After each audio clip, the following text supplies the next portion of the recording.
is we had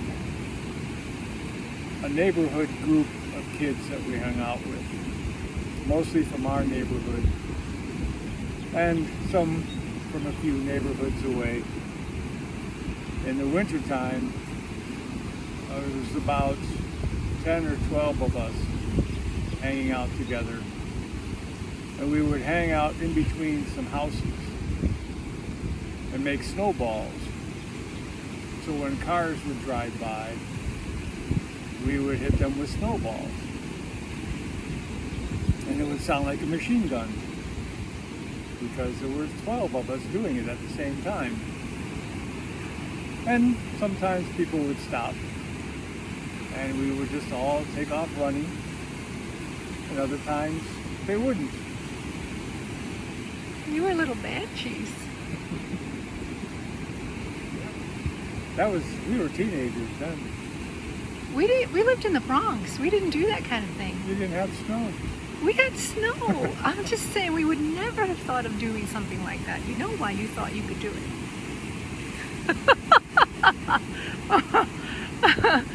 Yeah, we would never have done something like that. Not even the bad kids would have done something like that. Just saying.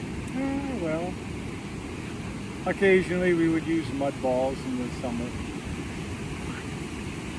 but that didn't happen very often. It was mostly just the winter time. Okay. But one time, I was out collecting for my newspaper route, and I was walking with a friend of mine, and I had been packing this snowball for most of my route. It was pretty much an ice ball by that time. But we decided to throw it. So there was a car coming down the street, and I threw it up in the air high, trying to time it. Well, I timed it pretty well because it broke the windshield on the guy's car. So we ran to my friend's house. We happened to be a few houses down from where we were, but the guy caught us. What happened? My friend's father paid for the windshield, but my parents never found out. Good thing.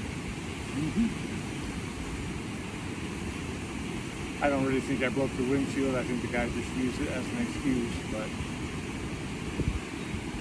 whatever. Well, when we were younger, we would watch roller derby on television. And there was always a team from New York and a team from California called the Thunderbirds. I forget the name of the New York team, Bombers, I think, New York Bombers. At any rate, every Sunday, we would watch. So my brothers and I decided we would play roller derby. So out in our backyard, it was a small, very small backyard. So we would run around, we made a little track, and we ran around in circles in the backyard, playing roller derby. Without roller skates? Without, no, I couldn't do it on the grass. We were just running. And we would just, do elbows and whatever they did on roller derby. We would do it, and we played.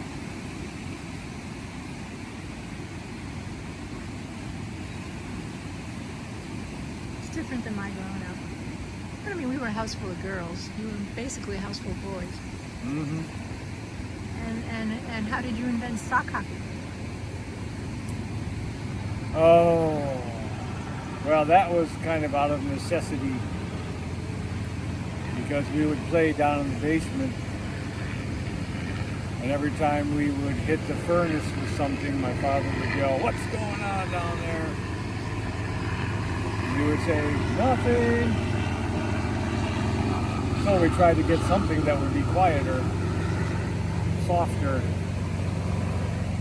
Didn't work. We still hit the plenum on the furnace and it still would rattle throughout the house. But anyway, this sock hockey, we would get down on our hands and knees, and it was usually Tim and me against Bill, and we would just hit the sock with our hands. And our hands were the sticks and the sock was the puck. Rolled up socks. And we would just play hockey. So tell me, what happened? The very first fire call that I ever went on was what I call the crispy critter. We got called to a rest stop on Route 2, and there was a car fire. So anyway, we got there, and the car was still burning, but not a lot. And then we started looking around for the owner and realized that the owner was still in the car, because you could see the arm bent at the elbow sticking up out of the molten mash of what was left of the car, and the person was there. Oh, horrible. So we put the fire out and waited for the morgue people to show up, medical examiner, so they could do their pronouncement and everything, and then they hauled the car away. And that was the first one. You went back, huh?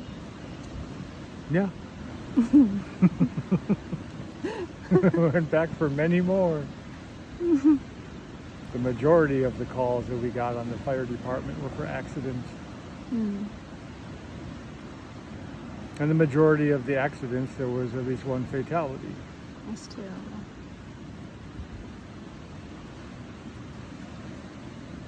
So there was another one, and a lot of them happened on Route 2. We got called to another accident a long time after the first one. 4 elderly people in the car. They had driven off the road into the median, and I got there. I was the first one to get to the car and opened the driver's side door, and the driver just almost fell out. But we had to get the ambu bag and bag them, even though we knew they were dead. So you do that inside the car? How do you Yeah. do that? We did that until the medical people arrived, and then we left.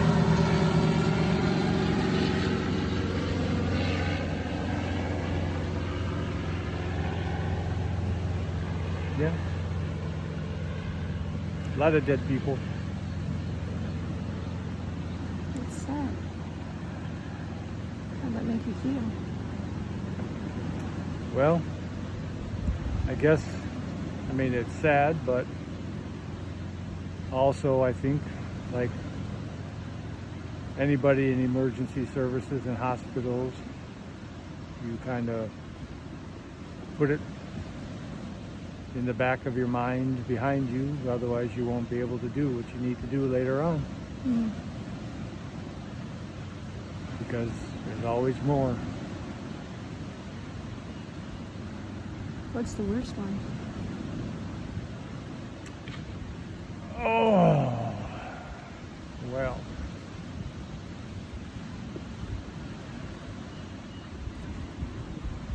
Seeing young people, teenagers. I remember the one in Lancaster, late at night or early in the morning, whatever. And there were four or five young people in the car. And I just remember seeing one, because we were in charge of cutting the vehicle open, and then the ambulance people would take care of the patients. But I remember walking past the stretcher at one accident and seeing a girl. She was, 17, 16, 17, unconscious, unresponsive, I don't know. don't know what happened to her in the end, but that I do remember. Such a waste of a young life.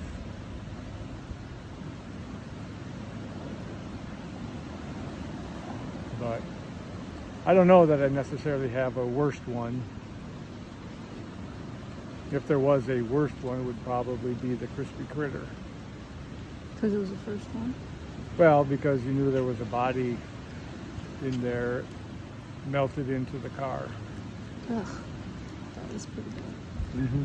Yeah, I remember one time there was a fire camp meeting. I would think, Oh, yeah, I'd forgotten about living that. with you, that for you, from my perspective, watching you live that life, that would be the worst life. Yeah, I'd forgotten all about that one. But I don't know, I was there, but there was a lot of people around, so I didn't get heavily involved in that one. Yeah, well, tell me what happened. Well, evidently there was a family. A camp meeting, camping in a canvas tent. Yes. And a canvas tent with candles. And evidently someone knocked over one of the candles. And it caught some bedding or something on fire, and there was a child in the tent that didn't make it out. So again, we got called and we had to make sure the fire was out. The rest of it, it was a tent stuff, so it wasn't like it was burning for long. There wasn't much to burn. And then we just had to sit there and wait for the medical examiner to show up. And then we left again. But I remember you coming home and me asking you, so what was it? Like I would always do, and you couldn't talk about it. You were like, I can't talk about it. And I remember thinking, wow, I don't know what happened, but it must have been pretty bad. Well, You don't remember that? I don't remember that. Yeah, and I think maybe like early in the morning you told me, it was so awful because it was a baby, like a 2-year-old. I mean, and Nikki and Daniel were just tiny at the time. Daniel maybe was a year old. And you were like, I just could only think of them in their beds and that happening to them, or to anybody's kid. From my perspective, watching you live that fireman life, and fires where people, are actually died, then I would think, my opinion is that was the worst one, simply because you couldn't even talk about it for a while. That night you had to sleep, and then the next day you told me, and you were very sad. Well, I can believe it. Yeah, thinking of Nikki and Daniel, it would not have been a very good situation.